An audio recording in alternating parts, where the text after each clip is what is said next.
महाभारत के अनुशासन पर्व में एक कथा सुनाई जाती है, बहुत ध्यान से सुनना। सेवा का फल क्या होता है?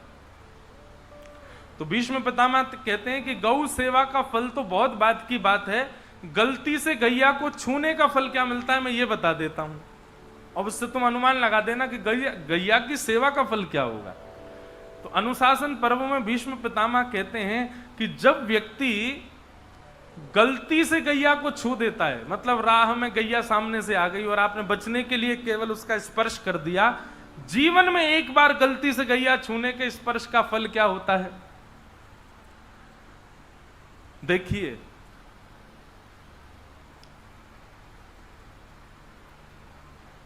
हर व्यक्ति को अगर उसने अपने कर्म शुद्ध नहीं किए, थोड़ी देर के लिए सही नरक जाना पड़ेगा। आप सबने कथा सुनी होगी, युधिष्ठिर को एक क्षण के लिए नरक देखना पड़ा था। क्यों? भगवान के कहे से झूठ बोला, लेकिन बोला तो झूठ।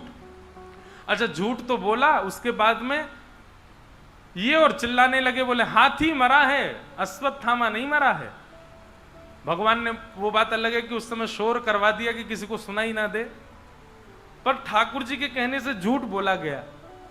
इस वजह से एक मिनट के लिए, एक क्षण के लिए युधिष्ठिर को भी नरक देखना पड़ा। तो हम लोगों की क्या स्थिति होने वाली सोचो।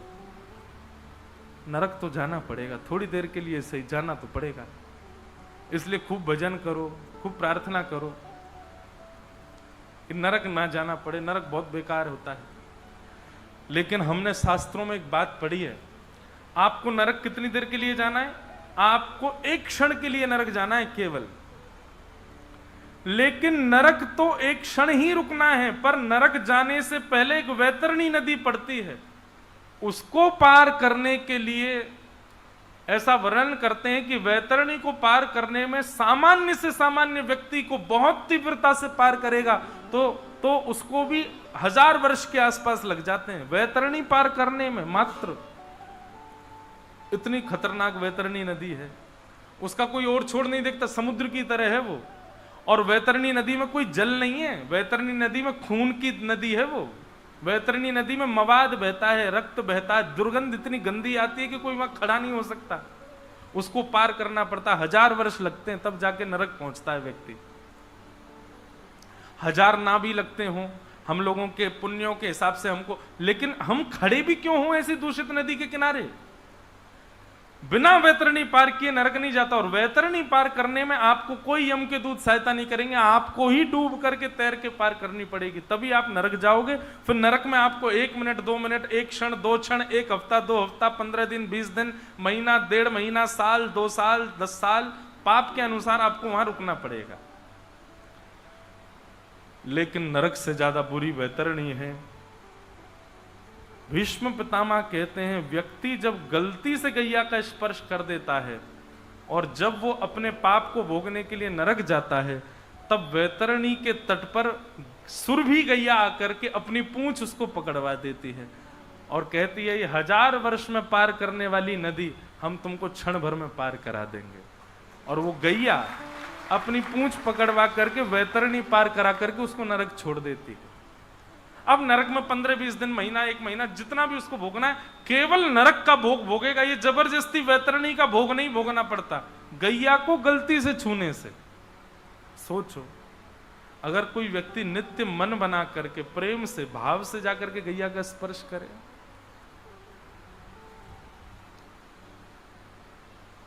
गाय साधारण नहीं है भैया। हम मानव सब चीजों पर ध्यान दे रहे हैं, मंदिर बनने चाहिए, हमारा सनातन धर्म बचना चाहिए, तिलक बचना चाहिए, ब्राह्मणों का बल बढ़ना चाहिए, वैश्य क्षत्रिय समाज सब अपने अपने भाव रख रहे हैं, सब चीज पर ध्यान रखा जा रहा है, लेकिन गैया पर बिल्कुल ध्यान नहीं दे रहे हैं हम लोग। और क्षमा करें, इसीलिए मुझे लगता है कि आज भी मीराबाई जैसे भक्त हैं, आज भी सूरदास जैसी भक्ति है, पर ठाकुर जी फिर भी निष्ठुर होकर के क्यों बैठे हैं? बोले क्योंकि मेरी गैया प्रसन्न नहीं है। ठाकुर जी इसीलिए रूठे बैठे हैं हम लोगों से। इसलिए भैया, एक बार को एक माला कम जप लो, एक बार को आप वृंदावन एक बार जाना कम कर दो, पर एक माला कम का जो समय बचता है और एक बार वृंदावन ना जाने से जो धन बचता है, उतना आप गौ सेवा में लगा दो, गैया की सेवा कर लो।